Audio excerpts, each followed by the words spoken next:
ജനപ്രതിനിധികളുടെ സമാധാനപരമായ സമരത്തെ പോലീസ് കേസുകൊണ്ട് നേരിടുന്നത് അങ്ങേയറ്റം അപലപനീയമെന്ന് CPIM Ponnani area secretary CP Muhammad കുഞ്ഞി.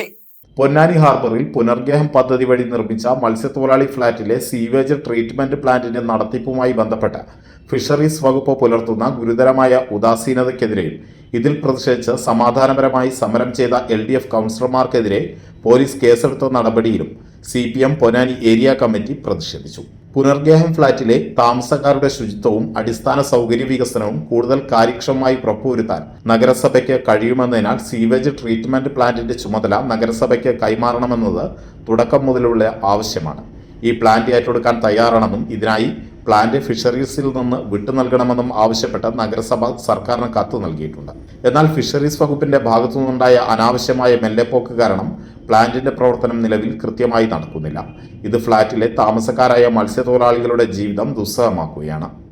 ഫ്ളാറ്റിലെ താമസക്കാരുടെ പ്രശ്നങ്ങൾ വേഗത്തിൽ പരിഹാരം കാണാൻ സീവേജ് പ്ലാന്റ് എത്രയും വേഗം നഗരസഭയ്ക്ക് വിട്ടു നൽകാത്ത സാഹചര്യത്തിൽ ഫ്ളാറ്റിൽ ആർക്കും താമസിക്കാൻ കഴിയാത്ത പ്രതിസന്ധി രൂപപ്പെടും. അത് ജനശ്രദ്ധയിലെത്തിച്ച വകുപ്പിനെ കൊണ്ട് തീരുമാനമെടുപ്പിക്കാൻ ശ്രമിച്ച ജനപ്രതിനിധികൾക്കെതിരെ പോലീസ് നടപടി അടിയന്തരമായി പിൻവലിക്കണമെന്നും മത്സ്യത്തൊഴിലാളികളുടെ ന്യായമായ ആവശ്യത്തിൽ അധികാരികൾ അനുകൂല തീരുമാനം കൈക്കൊള്ളണമെന്നും CPM ഏരിയ കമ്മിറ്റി ആവശ്യപ്പെട്ടു. അല്ലാത്ത പക്ഷം ശക്തമായ ജനകീയ പ്രക്ഷോഭങ്ങളുമായി പാർട്ടി മുന്നോട്ട് പോകുമെന്ന് Ponnani area committee secretary CP Muhammad Kunhi പറഞ്ഞു. നമ്മുടെ പുനർഗേഹം ഫ്ളാറ്റിൽ അവിടുത്തെ മാലിന്യ സംസ്കരണ പരിപാടികൾ വളരെ കൃത്യമായി നടന്നു പോകുന്നതിന് വേണ്ടി ഒരു സംവിധാനം കഴിഞ്ഞ ടേബിൾ നമ്മുടെ MLA നന്ദകുമാർ സഖാവിൻ്റെ ആസ്തി വികസന ഫണ്ട് ഉപയോഗിച്ചുകൊണ്ട് സീവേജ് ട്രീറ്റ്മെൻറ്റ് പ്ലാന്റ് പൂർത്തീകരിച്ചത്. എന്നാൽ ആ സീവേജ് ട്രീറ്റ്മെൻറ്റ് പ്ലാന്റിൻ്റെ തുടർച്ചയായിട്ടുള്ള പരിചരണം വളരെ അനിവാര്യമാണ്. അങ്ങനെ ആ തുടർച്ചയായ പരിചരണം ഇല്ലെങ്കിൽ സ്വാഭാവികമായും അതുമായി ബന്ധപ്പെട്ടിട്ടുള്ള ചില പ്രശ്നങ്ങൾ ഉണ്ടാവുകയും അവിടുത്തെ ശുചിത്വം വീണ്ടും പ്രയാസഘട്ടത്തിലേക്ക് പോവുകയും ചെയ്യും. അപ്പോൾ അതുകൊണ്ട് തന്നെ അത് പരിചരണം നടത്തണമെങ്കിൽ ഒന്നുകിൽ ഫിഷറീസ് ഡിപ്പാർട്ട്മെൻറ്റ് ചെയ്യണം, അതല്ലെങ്കിൽ നഗരസഭ ചെയ്യണം. അപ്പോൾ നഗരസഭയ്ക്ക് അത് വിട്ടുകിട്ടുന്നതിന് വേണ്ടി നിരന്തരമായിട്ട് പൊന്നാനി നഗരസഭ ഫിഷറീസ് വകുപ്പിനോട് ആവശ്യപ്പെടുന്നുണ്ട്. എന്നാൽ ഈ കാര്യത്തിൽ ഫയൽ കഴിഞ്ഞ ടൈമിൽ കുറേ നീങ്ങിയതാണ്. അവസാന ഘട്ടത്തിൽ അത് നിൽക്കുകയാണ്. അത് വിട്ടുകിട്ടേണ്ട അവസാന ഘട്ടത്തിൽ നിൽക്കുന്ന സമയത്ത് അതിനുവേണ്ടി നിരന്തരമായിട്ട് നഗരസഭ സമ്മർദ്ദം ചെലുത്തിക്കൊണ്ടിരിക്കുകയാണ്.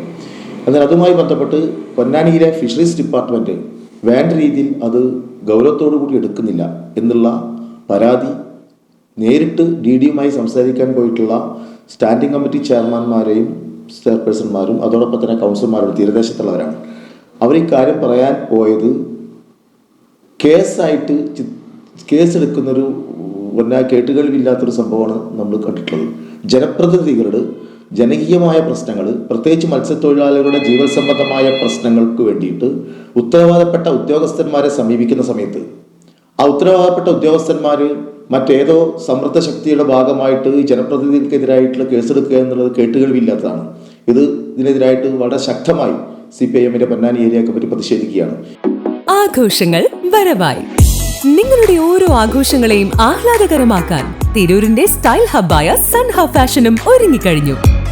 വെഡിംഗ് വസ്ത്രങ്ങളിലെ പുതു ട്രെൻഡുകൾ, എത്നിക് കളക്ഷനുകൾ, മോഡസ്റ്റ് വെയറുകൾ, കിഡ്സ് കളക്ഷനുകൾ, ബ്രാൻഡഡ് ജെൻസ് വെയറുകൾ.